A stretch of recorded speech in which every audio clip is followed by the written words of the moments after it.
Okay, guys, we're going to try something different for the second half of these slides. After reading through them, I realized that they were more complicated than they needed to be, and that there are some other videos online that are much better. And so we're going to call this video series Learn With Me because this video does a more accurate job of describing Gibbs free energy than I ever could, and because I never took physics, fact.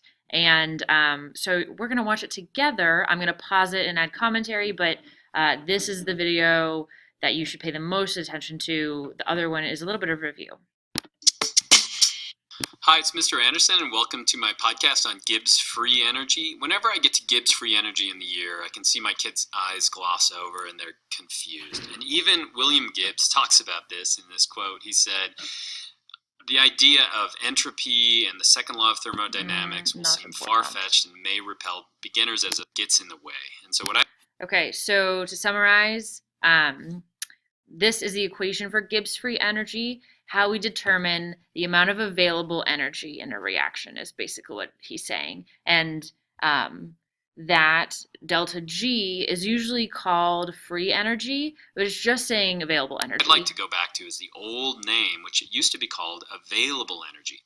Yeah. What I'm going to try to do is pare this down to the easiest explanation that I can, and then we can get into the more of the specifics a little bit later. And so the best place to start when you're trying to understand available energy or free energy is to look at spontaneous reactions.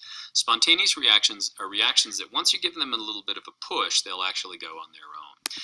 So to be clear, this means that there's not activation energy, which we talked about in the first set of slides. What he's about to do is, you'll see those three images, right? The slide, diffusion, the bomb, to represent each of the letters in the equation, right? Delta G equals delta H minus T delta S. And I'm going to explain them quickly because we just want to expedite the process.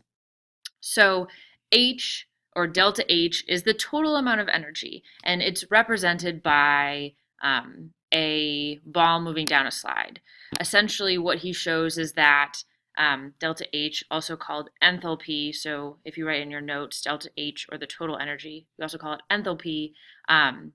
It normally, if the ball moves, if there's a spontaneous reaction, the enthalpy, or the total energy, is decreasing. So in a spontaneous reaction, like pushing a ball, right, it's losing energy because it's the movement and the friction makes it lose energy. So that's H. Change in H can be positive or negative. This would be an example of a negative change. When we talk about S, or entropy, which is the other delta, or the change in S that we see in the equation, the best way to think about it is through diffusion. S is also symbolizing the amount of disorder that is in an environment. So change in S can be positive or negative. Positive is going to be more disorder. Negative is going to be a decline in the disorder. And the way that he shows it is, if I have something very organized and compact, less disorder, or a smaller amount. More space, less compact, the disorder is going to be greater. The last thing that he talks about is H, which is T, which is temperature.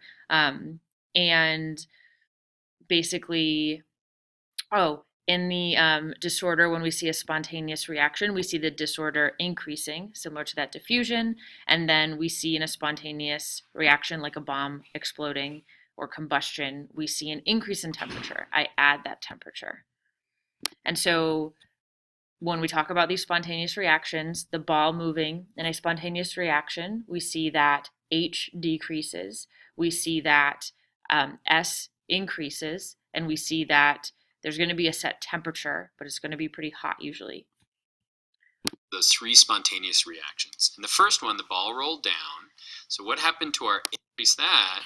We also what should that do to? So what he's going to talk about now is if I were to change one variable, so in this one he's changing the total amount of energy, delta H. we're going to look at what does that do to free energy. Or Gibbs free energy or available energy, it should decrease that value. What happened here when we increase the entropy of the system or increase the delta S? Well, if we increase the delta S, that should also decrease the Gibbs free energy. So now we have two things decreasing that. And what happened here? Well, if we increase the temperature, that made it more spontaneous. So if we increase that, we also decrease the Gibbs free energy. So what's the moral of the story? Moral of the story is that if the delta G ever decreases, or if it's ever less than 0, that's a spontaneous reaction.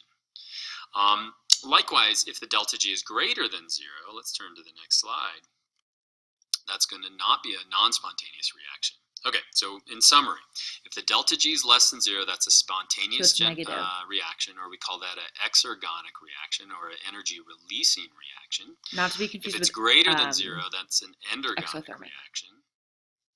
And then finally, if nothing happens to the available free energy, then it's just at equilibrium. Something to think about, and something that I made very confusing was that the exergonic versus exothermic, two different things. Thermic is just temperature, right? Therm applies to temperature.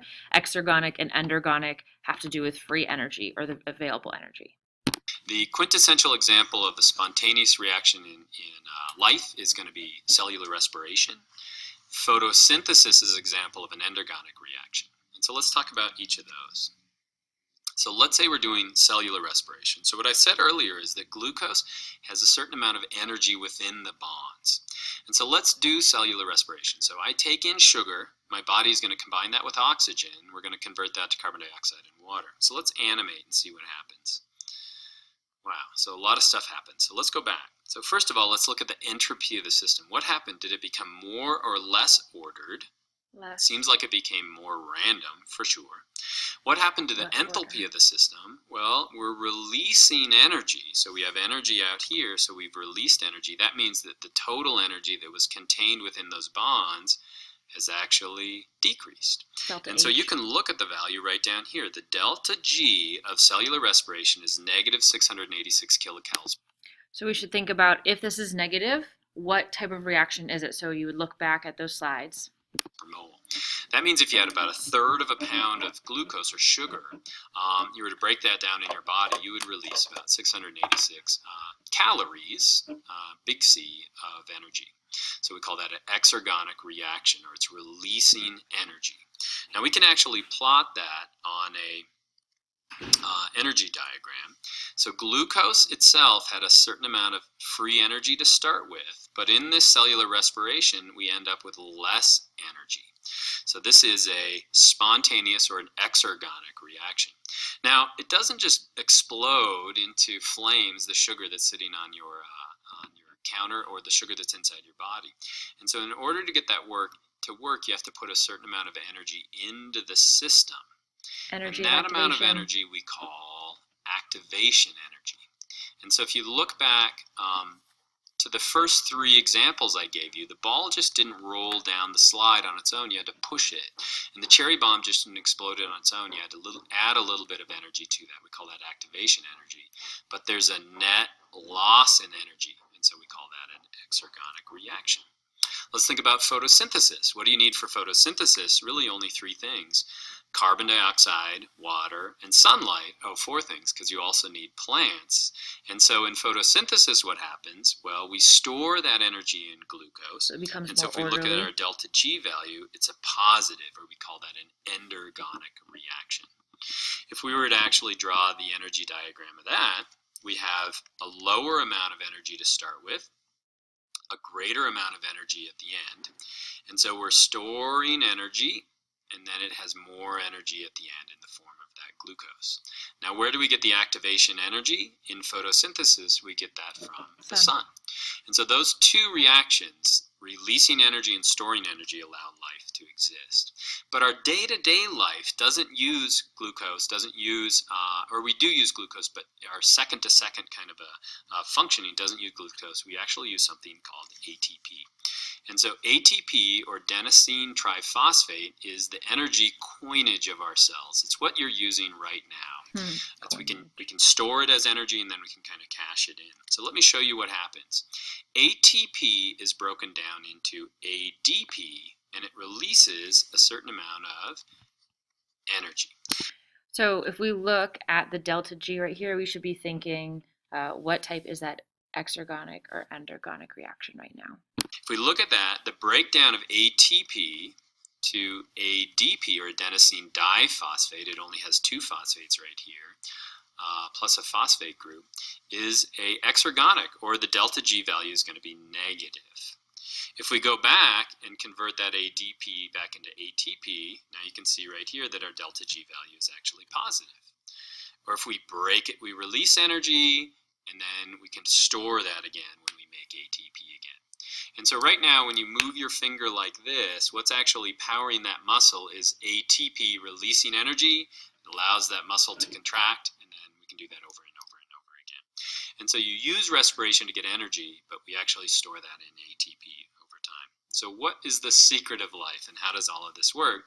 Well, energy comes from the sun. So we have a certain amount of energy up here, and we store that energy through photosynthesis in sugars. And so the release of energy by the sun, the delta G is going to be less than 0. It's an exergonic, or an energy releasing reaction.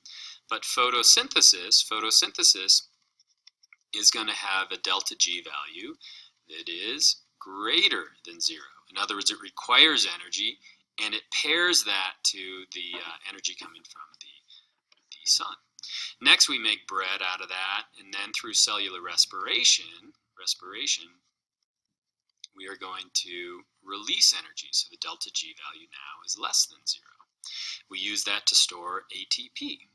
Now that ATP is used to break down into ADP, and so that's going to be a delta G value of less than 0, and that's going to release energy.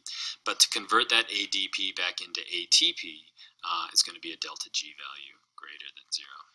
And so available energy and free energy is super important. It's converting energy in the sun eventually into energy that we can use.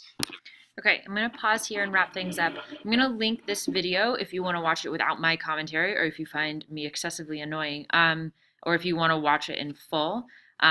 This is what we're going to be practicing calculating on Wednesday. So understanding each of the parts, and if I gave you a word problem, could you pull out each of the parts? That's what's going to be the most important.